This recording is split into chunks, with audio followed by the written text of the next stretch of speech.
Захарий. Белая магия. Обряды на деньги и везение от старца Захария. Понравилась книга. Посвящена деньгам, влиянию, успеху. Темы самые что ни на есть актуальные. Тут и теории, ее в меру, и, конечно, практика. Читать полезно не только тем, кто лишь подошел к этому искусству, но и тем, кто давно интересуется магией, им тоже будет не скучно. Георгий, Казань. Замечательная, информативная книга. Прямо, без недомолвок и околичностей отвечает на многие вопросы. Учит любить и уважать деньги, а ведь мы их стесняемся. И зря. Практикую несколько упражнений и медитацию. Меняю свое отношение к деньгам. Результаты не заставят себя ждать. Верю в эту книгу. Алена, Москва. Можно быть скептиком, можно писать, что магии не существует. Но обряды из этой книги работают. Упражнения, которые я выполняла, принесли реальную прибыль. Причем не маленькую. Татьяна, Новосибирск. Читала предыдущую книгу автора. В ней рассказывалось, как обрести силу мага. Меня привлекла магия воды, я поняла, что это моя стихия, стала практиковать заговоры. Эта книга понравилась даже чуть больше. Много хороших упражнений, причем таких, в которые веришь, понимаешь, что это не может не сработать. Наталья, Пенза. С этой книгой нужно работать. Читать и делать все так, как пишет Захарий. Не лениться. Времени много не потребуется. Мне книга помогла наладить нормальное общение с некоторыми родственниками. Причем очень быстро. Я даже не ожидала. Теперь я начала практиковать денежные упражнения. С помощью этой книги я сделала важный шаг, сменила работу, обрела свободу и теперь сама себе хозяйка. Евгения, Санкт-Петербург. Не забудьте поставить лайк и подписаться на этот канал, тогда эта книга у вас всегда будет под рукой и вы не пропустите выпусков новых интересных и познавательных видео. Оцените книгу «Белая магия. Обряды на деньги и везение от старца Захария» в комментариях. Вместо предисловия. Эта книга откроет перед вами потайные дверцы в мир богатства и влияния. Вообще, надо сказать, что вопросы управления деньгами и людьми волновали магов всех времен и народов. Нет, вы только не думайте, что все маги во все времена были обуяны жаждой власти и богатства. Дело в том, что в мире магии под управлением людьми и деньгами подразумевается совсем не то, к чему привыкли обычные люди в обычном мире. Именно для того, чтобы помочь людям овладеть истинными законами влияния и денег, я и написал эту книгу. Что значит истинными? То есть теми, которые вам принесут счастье, а не разочарование. Ведь бывает так, хочет человек денег, и так сильно хотел, что в конце концов получил их. Но получил в качестве наследства от дорогого, горячо любимого человека. Нужны ему такие деньги? Нет, а ведь он их в свою жизнь привлек. Так вот, истинная белая магия всегда будет к добру и для вас, и для всех, кто рядом. Я собрал в этой книге самые важные практики, которые помогут вам научиться управлять людьми и приобретать богатство.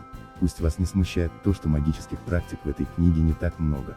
Каждая из них откроет вам немало знаний и тайн, к тому же, над овладением этими практиками вам нужно будет серьезно поработать. Методы, описанные в моей книге, направлены в основном на развитие психической энергии, которая и является главной магической способностью человека. Поэтому я очень прошу вас подходить к выполнению практик со всей серьезностью и ответственностью. Эти практики я отрабатывал сам на протяжении ряда лет. Я брал их из разных традиций русского ведовства, китайской алхимии, индийской йоги, шаманского камлания, древних кельтских ритуалов. Каждую практику я испытывал лично. Я старался отбросить все лишнее и оставить только зерно, которое и составляет настоящую магию. Ведь распространенные магические методы содержат много наносного, лишнего, добавленного только для создания ореола таинственности. Некоторые же ритуалы содержат и вовсе бессмысленные вещи. В этой книге я даю магические практики и ритуалы в чистом виде. А это значит, что действие их так же эффективно, как действие узконаправленного лекарства. Это не означает, однако, что их нельзя использовать для достижения каких-либо других результатов, кроме решения финансовых проблем и улучшения отношений с людьми. Ведь само по себе достижение богатства и влияния на людей не есть цель магии. Это лишь приятное дополнение к пути. Цель заключается в самопознании и самосовершенствовании. Магия денег и благополучия начнет работать лишь в том случае, если вы будете стремиться к познанию себя. Вообще, познание – ключевое слово в магии. Никакие самые совершенные магические рецепты не будут работать, если вы не познаете объект, который пытаетесь создать с помощью магии. Познать значит слиться с объектом, стать с ним одним целым. В данном случае наш объект – деньги и власть. Прежде чем добиваться их, нужно познать их. Вот почему первая глава моей книги посвящена природе денег и власти. Читайте ее внимательно, в ней есть многие ключи, которые помогут вам отворить потайные дверцы магии, богатства и влияния на людей. Вместо предисловия. Эта книга откроет перед вами потайные дверцы в мир богатства и влияния. Вообще, надо сказать, что вопросы управления деньгами и людьми волновали магов всех времен и народов. Нет, вы только не думайте, что все маги во все времена были обуяны жаждой власти и богатства.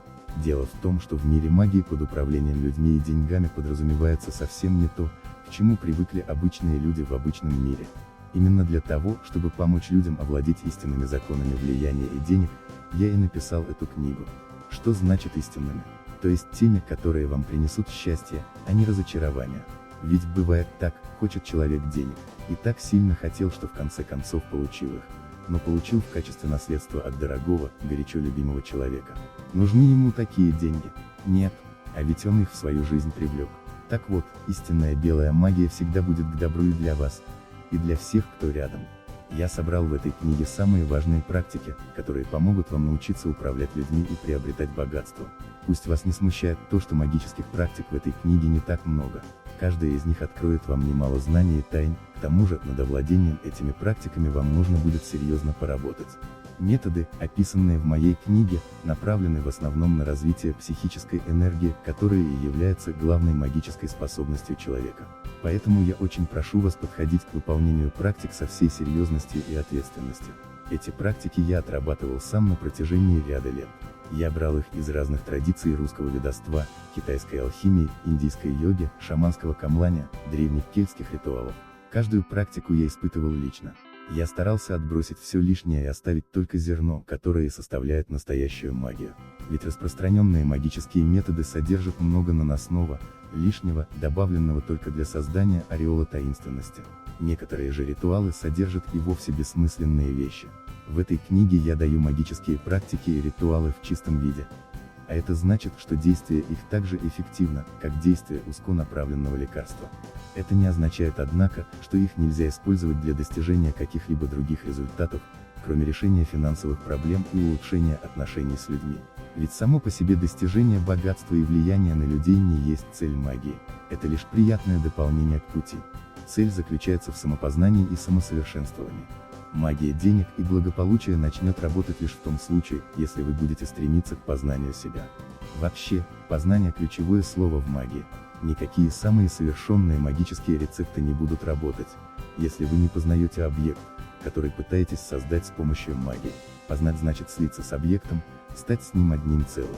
В данном случае наш объект – деньги и власть. Прежде чем добиваться их, нужно познать их. Вот почему первая глава моей книги посвящена природе денег и власти. Читайте ее внимательно, в ней есть многие ключи, которые помогут вам отворить потайные дверцы магии, богатства и влияния на людей. Немного обо мне, или сможете ли вы стать магом? Кроме человека, ни одно живое существо на Земле не владеет даром магии. Точно так же, как дар слова, магия дана только человеку. Да и способность говорить тоже магия, только люди давным-давно забыли о том, какую силу имеет произнесенное слово. Вот и про магию помнят лишь некоторые посвященные. Но правда в том, что посвященным может стать абсолютно любой человек. Главное, чтобы у него хватило желания и духовных сил, а еще чтобы нашелся тот, кто смог бы открыть этот дар в человеке. Мой дар вам не открыла простая русская женщина, Аграфена Ивановна. Я говорю простая, потому что в ней не было ничего яркого, ничего вычурного, ничего шокирующего, какими часто любят представляться современные ведуны и колдуньи. На самом-то деле она была сильнейшей знахаркой, из древнего рода настоящих русских магов, хранительницей заповедного знания о скрытых в человеке глубинных силах. Аграфена Ивановна передала мне свои знания, но перед этим открыла во мне магический дар, так же как в свое время ее учитель открыл этот дар в ней самой. Подробно обо всем этом я писал в своей первой книге «1». Я хочу лишь донести до вас ту мысль, что магией способен овладеть каждый из вас. Было бы только правильное намерение и устремление. Эта книга шаг за шагом подведет вас к открытию магического дара, но использовать его нужно крайне осторожно, а главное, необходимо помнить, что магия – это только путь. Целью же, как я уже говорил, является духовное совершенствование человека. Всякие иные цели в магии приводят к краху. Я говорю, что магия это дар, но дар не бывает сам по себе, его всегда кто-то дарит, то есть дает безвозмездно ни за что. Кто же дал человеку дар магии? Разумеется, тот, кто создал им магию, и самого человека. В этой книге я буду очень часто употреблять слово «Бог». Некоторых из вас это, быть может, немного смутит. Я понимаю, не каждый человек чувствует, что над ним есть Бог, и очень немногие понимают, кто он такой. Но нет такого человека, который бы хотя бы на короткое время не ощутил, что над ним есть некая сила, которая ведет и направляет его. Так что если вам неловко от упоминания о Боге, просто заменяйте это слово словами «высшая сила», или «небеса», или «источник блага». Неважно, как вы называете эту силу. Важно, чтобы вы стремились к ней, а не от нее. Важные сведения о магии. Как уже говорилось, магия есть особый дар человеку, дар, который позволяет нам заглядывать за грань видимого, физического бытия, и использовать законы, управляющими миром духовным. А духовный мир имеет колоссальное влияние на мир физический. Всякое изменение в духовном мире тут же влечет за собой изменения в мире материальном. Но изменения эти могут быть как положительными, так и отрицательными. Как отличить белую магию от черной? Прежде чем приступить к содержащимся в этой книге магическим практикам, нам с вами надо договориться о том, какой вид магии, белую или черную, мы будем использовать. Вам может показаться странным, что белый маг вдруг заговорил о черной магии. Раз в названии книги стоит слово «белая», значит и все магические методы в ней тоже белые. Однако все далеко не так просто, как это кажется на первый взгляд. Магия сама по себе не бывает ни белой, ни черной. Белой или черной ее делает человек, и чаще всего несознательно. Он может быть уверен, что прибегает к помощи светлых сил, но на самом деле он находится в плену у темной силы, которая обманывает его, создавая иллюзию власти над собой. Кстати, многие маги и колдуны из тех, что называют себя белыми, в действительности занимаются самой настоящей черной магией. Правда, они об этом не подозревают, и очень обижаются, если кто-то называет их черными магами. Эти обиды только доказывают, что человек не знает, на какую опасную дорожку он ступил, с какими силами играет. Истинный маг никогда не обидится на подобное обвинение. Напротив, поблагодарит того, кто это сказал. Ведь такие слова повод задуматься над тем, правильно ли он поступает, тем ли видом магии он занят. Маг обязан постоянно проверять сам себя, ведь магия — это скользкий путь, на котором очень легко оступиться. Магу нужен непрерывный самоконтроль, только в этом случае его магия будет белой. Проблема еще и в том, что само понятие магии имеет множество толкований, из которых большинство в корне неверно. Люди всегда судят по тому, что лежит на поверхности. Им кажется, что магия есть то, что описано в сказках: взмахнул волшебной палочкой, вырвал волосок из бороды, прочитал заклинание и свершилось чудо. Но это только видимость. Если копнуть глубже, станет ясно, что магия весьма сложное понятие. Это целая наука, или даже комплекс нескольких наук, таких как физика, химия, математика. Впрочем, магия есть прародительница современной науки, хотя ученые уже давно изгнали магию. Область суеверия и мракобесия. Вдумайтесь, чем занимается наука. Она изучает законы, действующие в мире, и ставит их на службу человеку. Магия делает все то же самое. Только маги, в отличие от ученых, знают, что спектр этих законов безграничен, потому что безграничен сам мир. Впрочем, понимание безграничности мира и его законов мало-помалу приходит и в мирскую науку. Многое из того, что раньше было введением магии, сейчас перешло в науку. Предсказание погоды, диагностика болезней, омоложение, продление жизни, перемещение человека в короткое время на далекие расстояния. Раньше всем этим занималась только магия. А теперь многое из перечисленного считается в порядке вещей. И ведь наука, как и магия, бывает белой и черной. Когда атомную энергию используют для выработки электричества на электростанциях или для ломки льда в ледоколах, это белая наука. А когда та же самая энергия уничтожает сотни тысяч жизней, это черная наука. Как видите, все зависит только от цели, ради которой используется наука. От себя добавлю и магия. Так что сначала определитесь с целями. Подумайте над этим хорошенько. Ведь часто людям кажется, что они преследуют только благородные и чистые цели, хотя в действительности они стремятся ко злу. Например, брошенная жена пытается с помощью магии вернуть мужа в семью. Хорошая цель, безусловно, но при этом она наводит порчу на соперницу, в результате чего та заболевает и умирает. Получается, что женщина, прибегнувшая к магии, желала не столько восстановить семью, как навредить разлучнице. А вред, кому бы он ни был нанесен, всегда есть зло. Так что, используя магические рецепты, хорошенько проанализируйте свои истинные цели и намерения. Я, конечно, не могу следить за каждым из своих читателей и контролировать ваши магические практики. Но хочу предупредить вас, эта книга заряжена на достижение только добрых целей.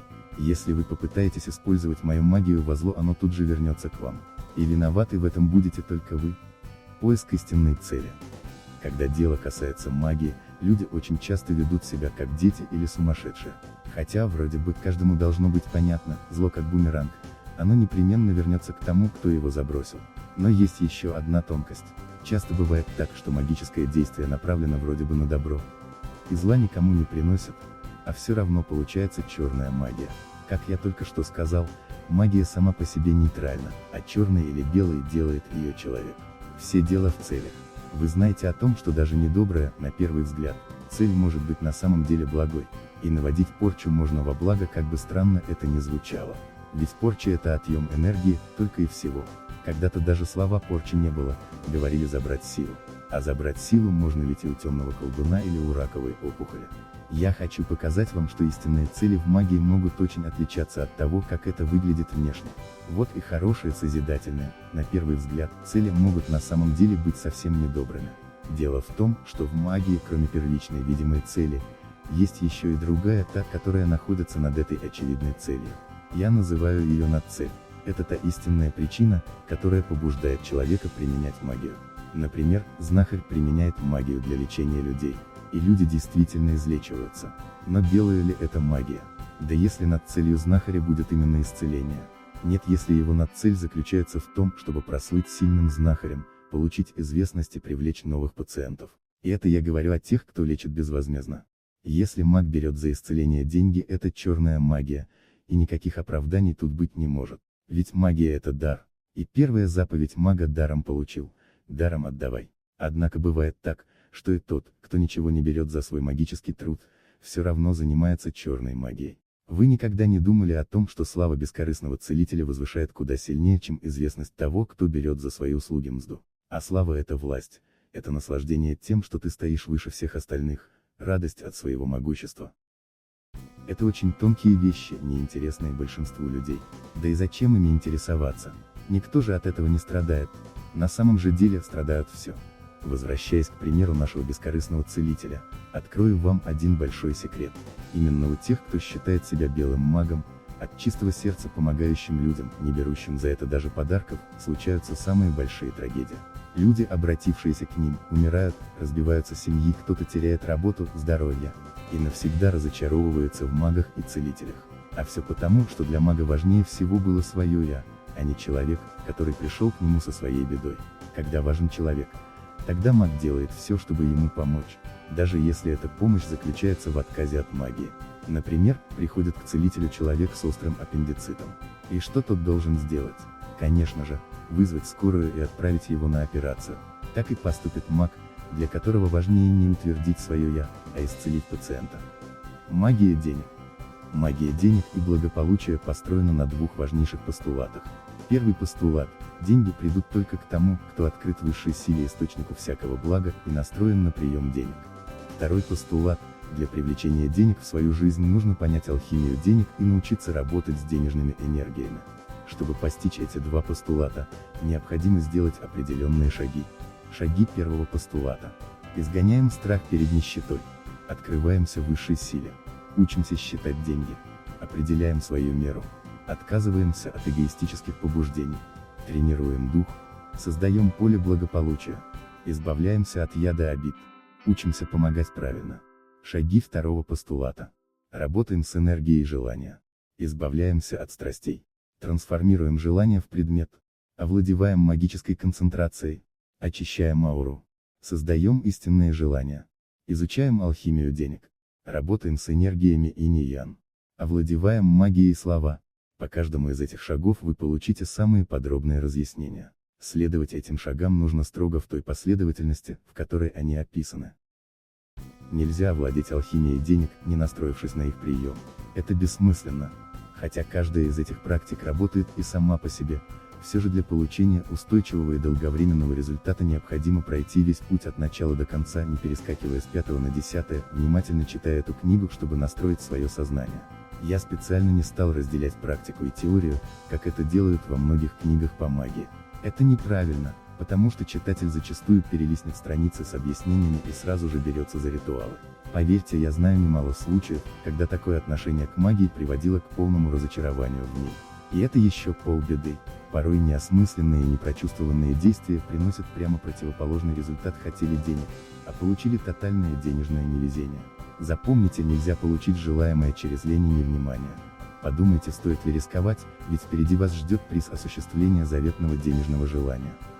Чтобы получить деньги, нужно открыться Вселенной.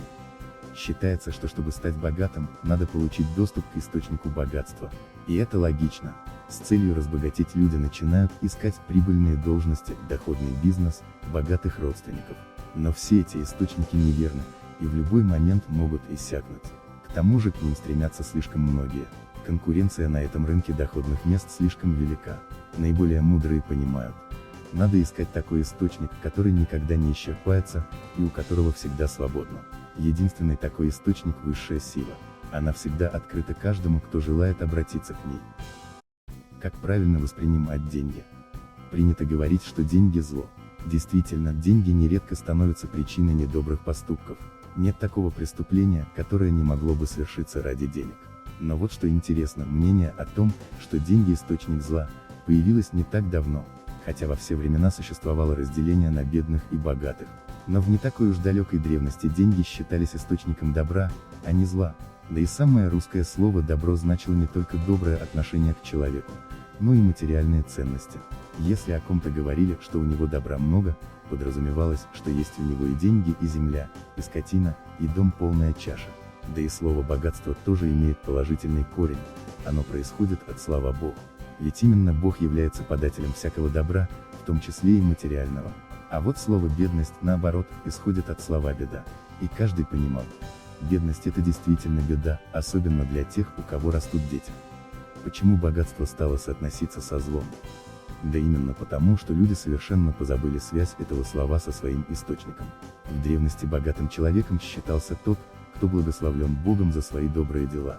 И человек, который стремился к богатству, стремился, прежде всего, к благословению. А чтобы получить благословение небес, нужно было быть праведным, справедливым, честным и щедрым человеком. И люди боялись утратить это благословение, потому что вместе с благословением уходило и благополучие, добро и богатство. А ведь все это распространялось не только на самого человека, но и на его потомков. И утратить благословение Бога значило обречь своих детей, внуков и правнуков на нищету и горе. Вот почему в древности богатство было не скоротечным, а долговременным, оно передавалось и множилось из рода в род. Однако с течением времени люди стали забывать об истинном подателе богатства, и решили, что богатство легче добыть с помощью наглости и обмана. Однако известно, что добытые нечестным путем деньги уходят так же легко, как и приходят. А здоровье и доброе имя обманом не заработаешь. Вот и утвердилось в людях мнение, что деньги – это зло, и богатых стали ненавидеть, считая их всех до единого ворами и обманщиками. То же самое произошло и с понятием власти, или управления людьми. В очень глубокой древности люди избирали себе правителя. И конечно, им мог стать только человек выдающихся качеств: смелый, справедливый, щедрый. В более поздние времена люди поняли, что и на вершины власти можно забраться обманным путем. Вот так богатство и власть стали олицетворением всего мирового зла. И все же каждый человек стремится к тому, чтобы стать, если не богатым, то хотя бы состоятельным. Да и власть привлекает многих. Каждому хочется иметь влияние на людей, быть авторитетным, значимым. Но почему так? Генетическая память человека хранит воспоминания о том времени, когда все это было знаком благословения небес. Именно в этой памяти и кроется ответ на вопрос, почему человек, получивший достаток и возможности делать то, что он хочет, жить как он хочет, все равно продолжает стремиться к большему. Мы хотим не 10 машин и 5 вилл, нам нужно доказательство благословления. Но так как мы забыли об истинном источнике всякого блага, то принимаем следствие за причину. Кажется, что если будет богатство, будет власть, будет и счастье. Но счастье не в деньгах и не в ограниченном влиянии на людей. Лучше всего это понимают сами богатые. А уж про власть имущих и говорить нечего. Они порой несчастны даже больше, чем самые обездоленные люди на земле. Богатство не средство от всех бед. Люди отождествляют бедность с самым большим злом, которое только может приключиться с человеком. Особенно страшит она тех, кто имеет детей. Многие люди, кстати, не спешат рожать ребенка только по этой причине. Негде жить, нечем кормить, ни на что выучить. мы-то уж как-нибудь проживем, а появится ребенок, что тогда делать? Не правда ли знакомые рассуждения? Хотя они в корне неверны, но причина их все та же: стремление получить благословение небес, чтобы быть уверенным не только в своем собственном завтрашнем дне, но и в благополучной жизни будущего потомства. Но вот что интересно, в прежние времена люди так не рассуждали. Бог дал ребенка, даст ему и долю, говорили они, и были абсолютно правы. Вдумайтесь, насколько мудра эта поговорка. Ведь ни один человек на земле, каким бы богатым он ни был, не может предсказать, что случится с ним завтра. Он может внезапно умереть или разориться, или попасть в немилость властей, и тогда тюрьма и тоже разорение. И чем богаче человек становится, тем острее чувствует, как он слаб и беззащитен перед этой непредсказуемостью жизни. Тогда он начинает деньги копить, прятать, переводить за границу, лишь бы только было с чем пережить черный день. Но этот черный день, которого так страшатся богатые, потому и называется черным, что от него не спасают никакие накопления. Ведь разорение, на самом деле, не самая большая беда. Множество богатых людей из тех, кто всю свою жизнь потратил на то, чтобы их дети ни в чем не нуждались, сталкиваются с такими проблемами, по сравнению с которыми угроза нищеты кажется ничтожным пустячком. Дети, выросшие в богатых семьях, привыкшие с младенчества получать все, чего только им захочется, буквально сходят с ума от этого абсолютного изобилия. Им больше нечего хотеть. Жизнь в роскоши неинтересна, скучна, лишена перспектив. И тогда начинаются поиски острых ощущений, наркотики, извращения, преступления. Родители, положившие жизнь для их благополучия, не знают, как помочь своим детям. От бессмысленности и пустоты существования не спасают никакие деньги. Медленная гибель ребенка при, казалось бы, тех. Не забудьте поставить лайк и подписаться на этот канал, тогда эта книга у вас всегда будет под рукой и вы не пропустите выпусков новых интересных и познавательных видео. Оцените книгу «Белая магия. Обряды на деньги и везение» от старца Захария. В комментариях.